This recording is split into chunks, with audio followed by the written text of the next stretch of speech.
Welcome back. It is Wednesday, December 6th in the NBA. My 5 favorite picks are on the way. It's Austin from Calling Our Shot, joined today by our favorite special guest, the Broom. A 3-0 sweep yesterday. Let's talk about it, then dive into today's picks. We had Damian Lillard over in points. He got it done. We had Chris Middleton over 3.5 rebounds and Brunson 20-plus points. Going into the fourth quarter, Chris had 0 rebounds, and he managed to somehow get 4. I appreciate you, Chris. Then we capped off the night with Kevin Durant's over in PRAs. He clutched up with a layup with 11 seconds left. A 3-0 day, now on a 9-1 run. Hopefully we've been helping you make some money. And this just goes to show you guys, look, we're going to have some bad beats on the channel, but we're also going to have some good luck. So look, luck's going to even itself out over the long run. We certainly would take the luck going our way that last night. And hopefully we can stay a little bit lucky tonight. And hopefully the research proves to be pretty good today. But either way, if you are new, like I said, do us a favor, hit that subscribe button. We do these videos every single day. Hit that like button too. Let's stay hot. We've been on a really good run the last few days. Let's do it once again today. Let's dive into today's picks. I got nothing else to promote. We'll have an NFL video live later on tonight for Thursday Night Football, and there is no second channel this video this week. We'll have plenty more in the vault coming in the next few weeks. But let's dive into the first pick of the week. It's a guy that got a bobblehead back there. He's wearing a pink sweater. I think you might know who it is. It's Kyle Kuzma. I like his over 5.5 rebounds, -115 on DraftKings. Now, personally, I'd play this up to about -135. It was about -115 on every book when I posted it to our DubClub, which if you ever want to get our plays early, the link's in the description. It's only $5.99 a month to get all of our plays early, which I bet this line goes pretty good. It probably gets pretty juiced by the time, game time rolls around, heck, by the time the video drops. But I personally don't love it at 6.5. If the line were 6.5, I'd probably look at his rebounds plus assists line. But I really like this line for Kuzma, who is on the season averaging 6.1 rebounds per game. So right at his normal line, he has 6 rebounds in 10 of 19 games. So right around 50% of the time. Now, at home, he's a little bit better of a rebounder, averaging 6.3 rebounds per game compared to just 5.9 on the road. So, hey, we'll take a 0.4 increase, give or take. But I really like this matchup for him more so than, just taking us rebounds every single game, which I don't think I've really touched many rebound props this year. But the Wizards will play host to the 76ers. Now, neither of these two teams have played since Friday. So, are they going to come in a little bit rusty? Maybe we see some more misses. Certainly could happen. But at the end of the day, I really like this matchup for him, as the 76ers allow the 6th most rebounds per game to small forwards and the 7th most to power forwards. Now, I put both those up there because you could kind of categorize, Kuzma as a power forward or a small forward, whichever you want to consider it as. This is a good matchup for him. And we know the 76ers are a team that is really ball dominated by 2 guys that shoot a ton. That's Joel Embiid and Tyrese Maxey.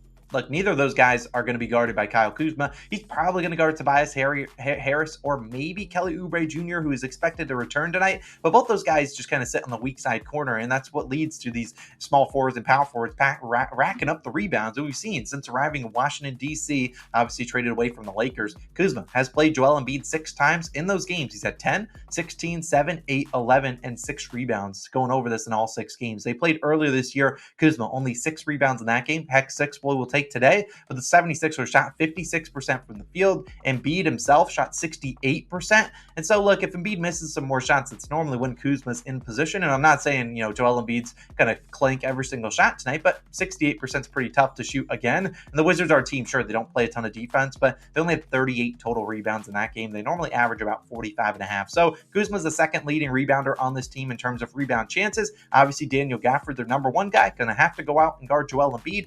I like Kyle Kuzma today to grab us 6 boards. Give me his over 5.5 rebounds. Now, my second play is going to be one of my favorite players in the NBA. He's a really good guy. I love watching him on the Suns. Now he's obviously on the Brooklyn Nets and has a little bit bigger of a role. It's Mikal Bridges, over 34.5 points, rebounds, and assists, PRAs, all of them combined, -111 on FanDuel. Now, I would play this at 35.5. If you're like Austin, I don't have a points, rebounds, and assist line combined. I really do like his over 24.5 points, but I also like his rebounds plus assist line too, which is why I'm taking them both. So I think Mikal has a great chance of filling up the stat sheet. We've seen him do that time and time again, getting games of like 10 rebounds, which would really help our PRA line tonight. And let's talk about him so far this season. Obviously, had some bad games in there, but on the bulk of the season, 22.8 points per game, 6.2 rebounds per game, and nearly 4 assists per game. Good for him. Almost 33 PRAs. So Obviously, below this line, we need 35. However, over the last 10 games, he's averaged 36.6, and he's over this line in 6 of 10, including 3 straight with 37, 35, and 50 PRAs. Now, I wish Cam Thomas did not exist, but Cam Thomas is back. He's been coming off the bench the last few games, but that really has not changed Cam Thomas's usage. He's shot 21 and 23 times these last 2 games that he's played in,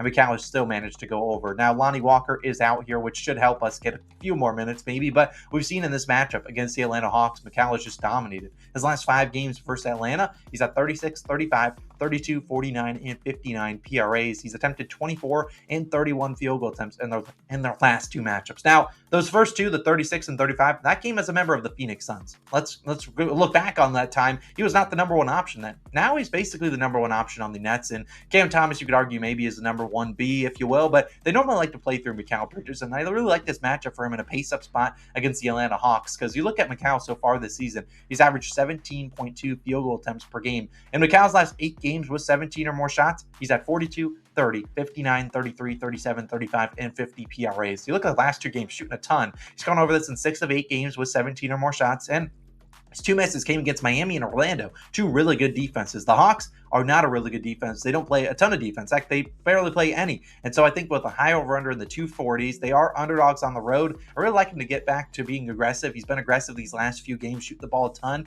18 free throw attempts last game. Doubt he gets even close to that tonight. But if we can see that aggressive version of Mikal, we'll definitely take it. We saw, when he last year, when he kind of got into a groove, he really was smacking all of his over. So hopefully he's kind of found that groove. He's finding that right spot for him. I really like Mikal Bridges today. Normally point guards don't score a ton against the Hawks, so I think Bridges is the right spot to target as that shooting guard, small forward. Mikal will roll with you over 34.5 points, rebounds, and assists. Like I said, his over in points is the line I would take if you had to just bet one of them, but I really do think he has a great chance to grab some rebounds and assists, something he's done a really good job grabbing just this season, but also against the Hawks in his history. Now, my third play is going to be an under.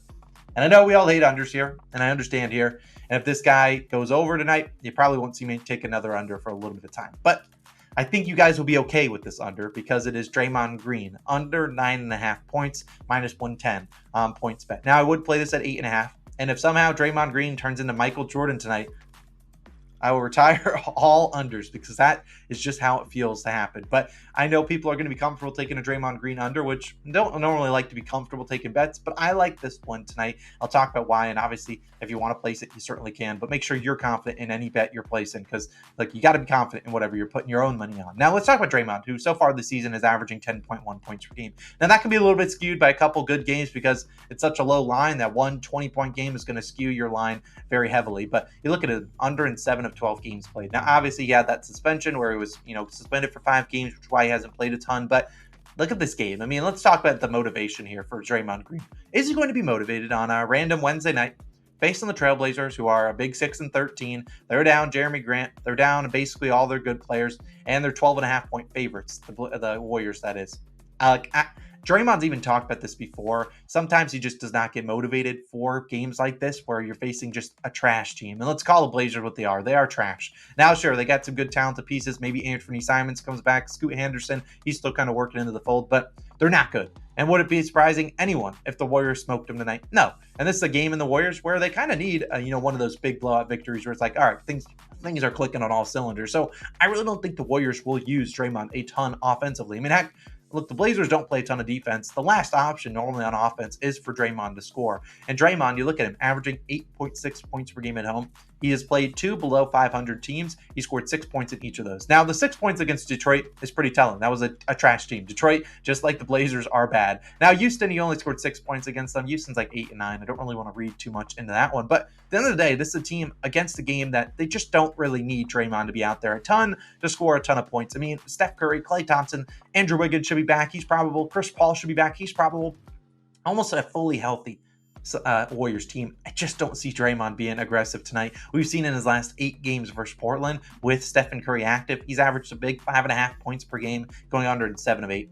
Sure. I mean, this is a guy that could go out and score 10 points. He's done it before. 10 points is not saying a big number for a guy in the NBA who probably plays the minutes, but he's still a low volume guy, averaging just 7.3 field goal attempts per game. He's shooting a ridiculous 47% from 3, which is much higher than his 31% average in his career.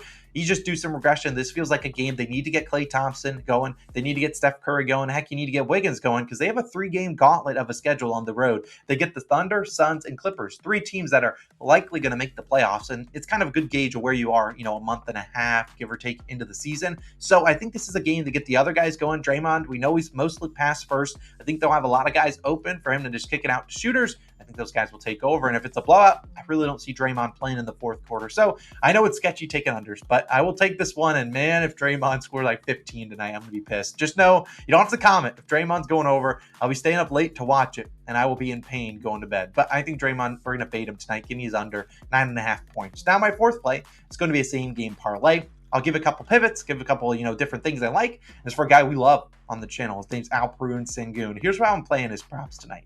I'm taking Alperen Sengun in a 3-leg same game parlay. It's all Alperen Sengun. That's all we need. We don't need anyone else to do anything. We need him to get 20 points, 7 rebounds, and 3 assists. Now, here come the comments. Austin, I'm on FanDuel. I don't have 7 and 3. What I would do on a FanDuel or a DraftKings is take Sengun for 20 points and take him for 4 assists. I really think he gets 4 assists. I think he gets 3. I think he gets 4. He could get 5. I don't care how many assists he gets. I'm really confident he gets 20 and 4. That was going to be my original play. However, it was less juice to take 27 and 3, which I think is a little bit better of a hit rate than the 20 and 4. But at the end of the day, Sengun's going to have to go out there and score 20 points. That's the biggest leg, and we're going to probably always facilitating for his teammates. You'll see the hit rates, and going forward. But let's talk about Sengun. He's been really good to us in the past. But like I said, the 4 assists is fine because Sengun has 4 assists in 15 of 17. Does have 3 assists in all 17 games, which is why I kind of pivoted to the 7 and 3. Sengun also 7 rebounds in 16 of 17 games. If you need to take 8, he has 8 rebounds in 12 of 17. He loves finishing on 17 on the dot,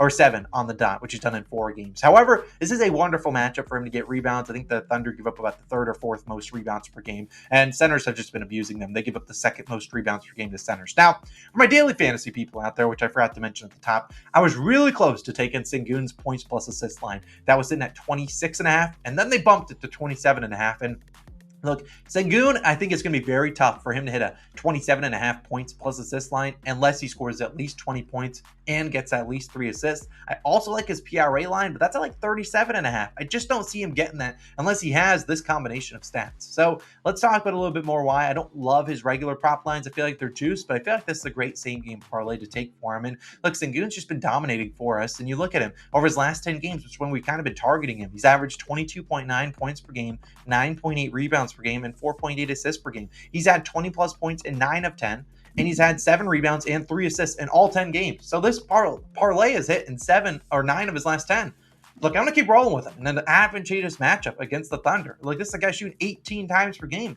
Like, I think he can go out there and do his thing. Centers necessarily haven't scored a ton of points versus the Thunder. They also haven't faced a lot of aggressive centers. They faced Joel Embiid. He had 35, 11, and 9. They faced Sabonis. He had 17, 13, and 13. So the assists are there for these centers. And I think with Chet Holmgren, a great shot blocker down below, just doesn't have the size in him right now. And for a guy that's crafty like Sengun, he'll have some one-on-one opportunities. He'll have some rolling to the rim opportunities. And I think Sengun can easily go and get it done. Scored 20-plus points at home. Shot like 25 times last game. That was an anomaly, but still shooting like 18 times. I'm confident he can score 20 points. Can knock down his free throws too. So Sengun, I'm a big fan of him. Obviously, we've rode with him the last couple of days. I really like the same game parlay. Like I said, if I had to bet an individual line, I would take his PRA line. However, I think this is the easiest way to play it. So if you have the same game parlay option, take him for 27 and 3. You can wait on FanDuel if you want to wait for the alternate lines, or you can take him for 20 and 4, which I think is probably going to hit too. Those are my favorite plays of the day. My 5th play is the ladder challenge. It is returning day 1. We'll take it. As always, if you don't want to do the rollover thing, just play each of them for 1 unit. We've been pretty profitable on them. I don't remember the record at the front of the video, but probably 13 and 9, give or take. So we've been doing really well in the ladder challenge plays. Maybe we'll make a slight twist, but it should be live by, I'm going to say, probably 10 a.m., 10:30 at the latest. We're going to be out there. Hopefully we climb into day 2. But either way, those are my favorite picks of the day. As always, let me know your favorite picks down below. We got 5 of them. Let's go 5-0. Bring out this broom once again. I will see you guys back again tomorrow with the NBA in-season tournament. I think it's semifinals. I think that is tomorrow, so we'll only have 1 or 2 games on. But either way, it's Austin. Let's bring out the brooms. I'll see you guys in the next one. Go check out these other 2 videos. And when the ladder challenge is live, I will link the YouTube short on the screen as well. It's Austin. I'm signing out. See you in the next one. Peace.